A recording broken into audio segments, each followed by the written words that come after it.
Hi, I'm Wilf Nichols, host of Homegrown. We've got lots to show you this week, so I'm hoping you can stick around and watch. On this show, we'll be traveling to Bay Bulls on the southern shore. In Bay Bulls, we'll be at Pat's Plants, a beautiful garden centre of Pat Podesta. I'll have the pleasure of talking to her about the incredible varieties of hostas she has. Pat's going to give us a tour of her beautiful display garden, which really is a work in progress. Peggy Dixon will respond to a viewer's question on the dreaded spanworm. And Debbie Preston and Tim Murray will get down to actually planting their garden. They will deal with the basic issues of seed depth and spacing and so much more. Well, I can't wait for the show to begin. So after this short break, we'll be down in Bay Bulls at Pat's Plants.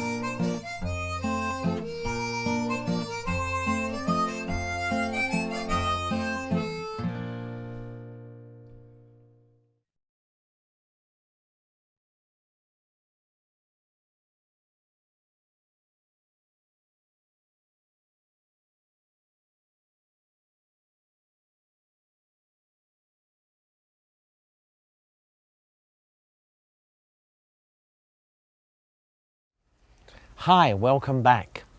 I'm sitting in the shade under these beautiful trees, and shade is one of those problems that some gardeners have. What are you going to put in a shady spot? And do you really want to cut down all those trees? Well, one way to do it is to actually put in plants that actually enjoy the shade and the shelter that trees give. And one of the favorite plants for a lot of people in Newfoundland, Labrador and across Canada, of course, is hostas. And hostas come in all shapes and sizes.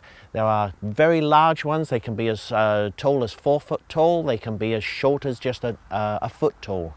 And you can play around with the various colors in hostas and create beautiful effects. And we are talking foliage effects because really, in the shade, we think of foliage and we think of textures. One of the most useful types of foliage in a shady situation is variegated foliage. And we've got one down here, this beautiful variegated hosta here with the white at the edges. And that will give you a really nice look in a shady spot because it actually looks lighter than it really is. The variegation can be at the edges. The variegation could also be in the middle, and this is one called The Night Before Christmas. And here we've got the variegation right in the midrib, but it gives a little bit of light where there really isn't any. Some hostas have got this white variegation, but other hostas have got yellow variegation. And depending on your preferences, you can pick any you like. Here's a beautiful hosta here. It's called Twilight, and look at the nice yellow margins on these plants. Here is a variegated form, but here's almost a purely yellow form here. This one is called June, a much smaller hosta. This will only get to about 18 inches tall, but isn't it a delicate, isn't it a beauty?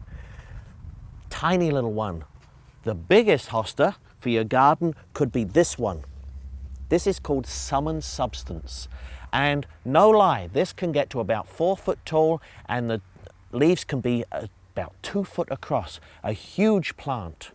So play with hostas, play with textures, and always put 3 or 5 of any one hosta in and you'll get a sea of hostas in a landscape.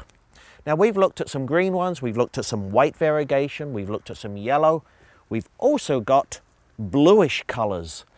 This is a beautiful one called Bressingham Blue. And this will give you yet another color in a purely foliage garden. Always remember that these are flowering plants. We might put these in for foliage, but hostas do have flowers. We've got one just coming into bloom over here, and this one called Fire and Ice will have delicate, slightly purple, white flowers. And look out for some of the hostas that have good scents because some of them are really nicely fragrant in the garden. In addition to hostas, which are mostly flat leaves, how about mixing it up in the shade with some ferns? And ferns are perfect. This is a native fern and it's called the cinnamon fern. These are the sterile leaves, and then every summer you'll get this great long spike of cinnamon colored spore-bearing leaves. It's just a beautiful plant, and it's a native plant of Newfoundland and Labrador. Well, that's one sort of texture. Here's another texture. This one is called the marsh fern, a different division on the leaf. And my favorite fern is a little bit more petite, but isn't this gorgeous? This is the Japanese painted fern. Just wonderful in the garden. Now, where have I got all these from? They're all sitting in pots here because I'm sitting in Pat Podesta's garden centre called Pat's Plants in Bay Balls, and when we come back we're going to go and visit with Pat and see her garden centre. We'll be back right after this.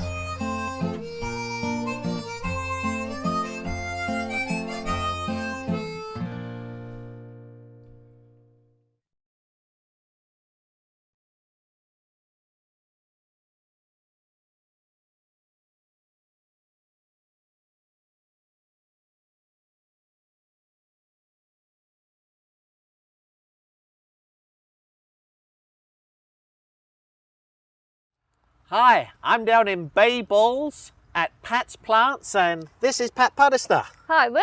Nice to see you. Welcome to Pat's Plants. It's a beautiful day. Gorgeous. And you have a beautiful garden centre. Thank you very much.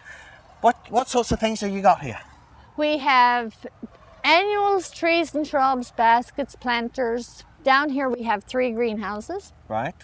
A big selection of trees and shrubs. And you grow all the annuals yourself? Mm-hmm. All our annuals are grown ourselves in our greenhouses. So what time of year do you get those going? We start in January. In January? Oh, yes. Yeah. Yes. So it's a long season. Down here we have an evergreen section. Yeah. And up here we have an awful lot of other trees and shrubs. We have a fruit tree section. And you see customers from all over the place? All over the Avalon. Wow. And even in Labrador. Wow. Okay. Yes. And you mentioned that we're downstairs and you've got an upstairs section too. Upstairs is perennials and vegetables. And when we say upstairs, actually we have to go right up this cliff, right over there, and through a beautiful walkway, through woods that you've developed. That's right. And the thing is, what I want is for people to come and enjoy the place and enjoy the walk. And the happier they are, the happier I am. Well, it might be a garden centre, but it's a gardening treat for everybody. So let's go up there and have a look. Sure, why not? Wow, Pat, you have done so much work. It's beautiful here. Well, I must say it has been a labour of love. Yeah. You've thinned out the trees, but you've left all the native stuff. There's crackerberry all through there. And of course, when I used to live in Western Canada, that was called bunchberry. But that's a native plant. But over here you've got this maple. The Japanese maple. And what variety is that? That's the Bloodgood. Oh. And I find that does well in sun or shade, because Really? I have one down below that's in full sun and it's growing perfect. This was only planted last year. It looks gorgeous. I think one of the things also, it's out of the wind, because I'm not sure it can take a howling gale. I find that in the wind, with these especially, the edges get all frayed. Yeah, that's right. Yeah. That's right. Yeah. No, it's beautiful. It's beautiful. And you got ivy, nice textures. We've got cedars, we've got ferns, we've got ivy. That's doing really well. That is doing extremely well, but it took a couple of years for that to take hold. Yeah. And I find that once it takes, look out, it just goes and goes. Right. And but you have to be patient. Look at this. This is sweet woodruff. Sweet woodruff, of course, Gallium. Gallium. Yeah. Oh, it's beautiful. Beautiful plant, maintenance free. Wow. And it spreads so nice and nothing attacks it. Really? There's Really? no bugs attacks that. How long has this been here then? That's been there about 3 or 4 years, I'd say. 3 or 4 years. Yeah. And it really is Smell, sweet. Isn't it gorgeous? And it really brightens up that area in the garden. Another story about sweet woodruff, another name for it is bedstraw. There's a lot of different species, and bedstraw used to be used in mattresses and pillows. This is way back. And it actually used to repel bed bugs. Is that right? I hope that's not a problem anymore. But anyway, so bedstraw, that's where the name bedstraw came. But for the woodland one, it's called the sweet woodruff. It's gorgeous. Gorgeous, yes. Isn't Really. it? And it flowers for quite a while. Oh, it does. Yeah. It does, yeah. Yeah, And fine. like I say, even when it doesn't flower, it's a nice looking leaf. Yes, that's right. That's You right. know, it's, And then a totally different texture and a whole different leaf is this one. The Philopendula. Philopendula, right. Queen of the meadow. Queen of the meadow, and the blooms on that are a fuchsia colour pink, something on the same style as in the Stilby, But much way bigger. up. Yes, much yeah. bigger. Beautiful. Really brightens up that area of the garden. Yeah, yeah. Boy, Really it's brightens it up. nice. It's nice. And then we've got the forget-me-nots. The wonderful forget-me-not. Aren't they great? And they're happy in the shade or the sun. They're happy in the shade or the sun. They will self-seed. Yeah. They'll probably pop up anywhere around that area now next year. Probably not in the same section, but close to it. Yeah. I love things that go weedy that you can forgive. Yes. 'Cause And then that's Mother Nature. Yeah, it is. She does a wonderful just job. let them go.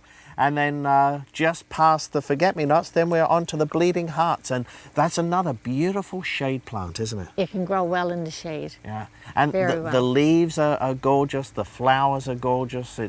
Does that have any problems with insects or pests? No.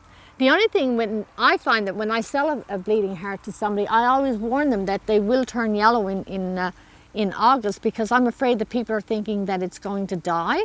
Right, right. But that's its natural thing to do, so that will just die back to the ground. But I don't want people to dig them up and throw them away thinking that they're dying, because that's what they're supposed to do. That's right. Oh, this has been so nice, Pat. Thank you for showing us around. Well, you're quite welcome. You come back anytime. You're always welcome. We will. I'm going to come back to Babel's and Pat's plants.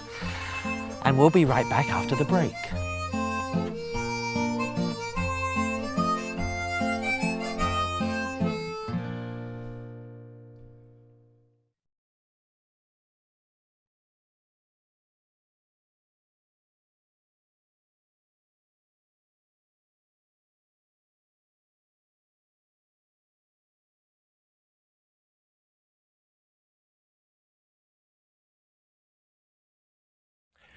When it comes to insects, Peggy Dixon has all the answers. So she's going to answer this question about that awful elm spanworm. I've discovered elm spanworm in one of my trees. How did it get there, and what can I do to get rid of it? Thanks, Pat. That's a good question. You're not the only one who has had problems with the elm spanworm in the past few years. The elm spanworm, actually, believe it or not, is a native insect. It occurs all across the province, but usually in really low numbers. Most people, or a lot of people, think, where did it come from? It suddenly appeared out of nowhere. And it didn't really. In St. John's area, in the past 3 or 4 years, we've had an outbreak of elm spanworm. It's the first outbreak we've ever had in the province. But it's certainly been here. It's native to North America. It's native to Newfoundland. We're just experiencing an outbreak right now in some areas. The elm spanworm is also called the inchworm. A lot of people know it as that.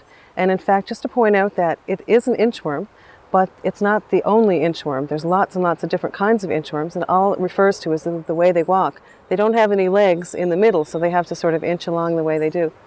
And so therefore, all elm spanworms are inchworms, but not all inchworms are elm spanworm. And elm spanworm, the larvae, the caterpillars, which eat maple trees and other deciduous trees, they've been a big problem in the St. John's area. They turn into moths, and they go through a pupal stage first, turn into moths, and the moths in about August, depending on the weather that year, the moths lay eggs on the trunks of trees, of their host trees, on the trunks and up in the branches and so on. And those trees, that's how they spend the winter. They spend the winter as eggs, and in the spring when the weather warms up, the eggs hatch and the little larvae are all ready to come out and eat the leaves. And in fact, if you look at this tree, this maple, last year was totally stripped of its leaves in the spring.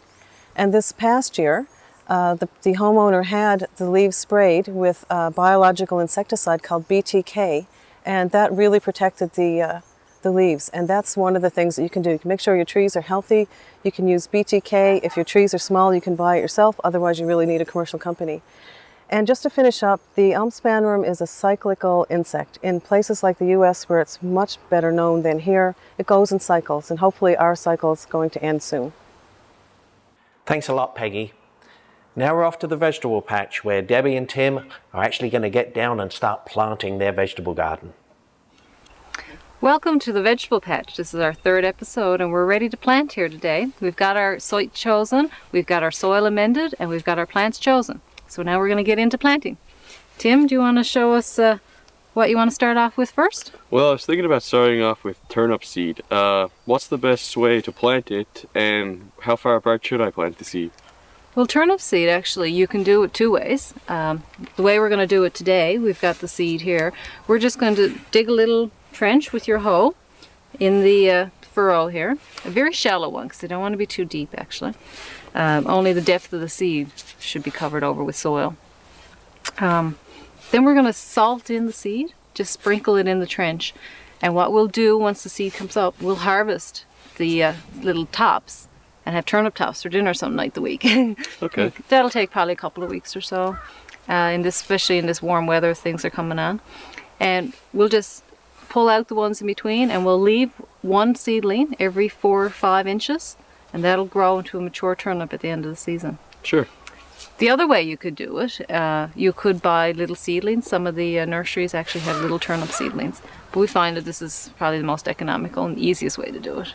Okay, so you want to start by digging a little trench? Sure.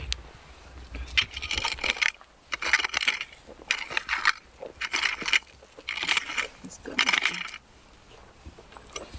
And I'll take our a little packet of seeds that we have here, turnip seeds. This is a York winter turnip. It's a good one for our season, our climate here. And we'll just drop it into the row, just salt it in very, very lightly, not too much. And we'll just spread it right along the row like that. And then we'll just brush it over with our hands and cover it in, not too deeply now, because they won't come up. So that take care of the turnip seed. Turnip is done. Okay. Next row here. We have potatoes. Yeah. How would we go about planting these? The potatoes that you've got chosen here, a nice white potato, you've got them laid out about a foot apart. And we just sort of drop them in to the row as we were walking along. Perfect, looks like that. So you can just use your hoe or your rake now to cover them over. And like we said last week, later on in the season, we'll hill up around the potatoes. Okay. Get some growth, but just right now we're just going to cover them over with soil, pull the trench over them.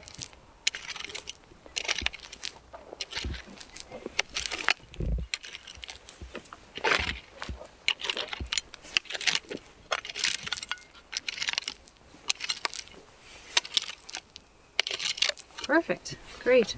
So we'll continue on down the rows. We've got 2 rows of potatoes. And we do exactly as we did before with these? Yeah, we'll hill those all over. Okay. The next row we've got here is cauliflower and lettuce. Now the cauliflower are spaced out about 18 inches apart. I see you've got them laid out ready to go. That's seedlings we picked up at the nursery. Sure. So they're all hardened off, ready to go right in the ground. And we'll use the trowel for setting those in. And you want to make sure that they're buried so that the soil actually comes up to a little bit higher up on the seedling. Okay. So that it's not just covered. You want to make sure that that root ball is entirely covered. This root ball is a little bit just starting to go around the bottom, so we'll tease the roots apart a little bit. Sure. You don't have to do a lot with it. You don't want to damage the root ball at all. So now we're going to dig the hole, and it's just a little trowel full that we're going to haul out, pop that in nice and deep there so that the soil covers it back up, and the soil comes up to the base of the seedling, pushing the soil around it. So you kind of want it to down have with your hands.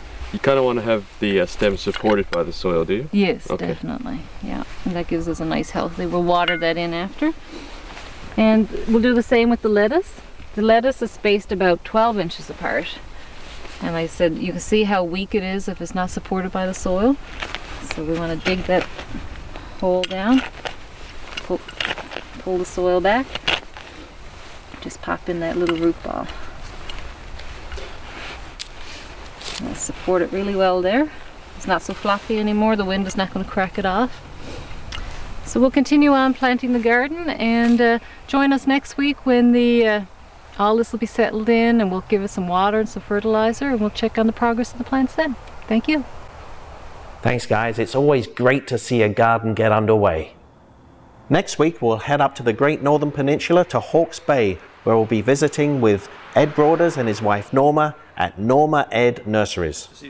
They face incredible challenges as they try to supply the northern parts of this province with gardening product. I'll get a chance to talk about some of the annuals and the perennials that they ship to Labrador and even to Quebec. Peggy Dixon is back to talk about the good and bad points of having dragonflies around your garden. Debbie and Tim will be back to talk about the effects a dry summer can have on your vegetable garden. Well, before we go, I'd like to thank some of the people that helped us put this show together. Certainly, Landscape Newfoundland and Labrador, our non-profit trade association, were instrumental in getting Homegrown going. And so was the Agricultural Policy Framework. So thanks to them, thanks to you for watching, and we'll see you next week.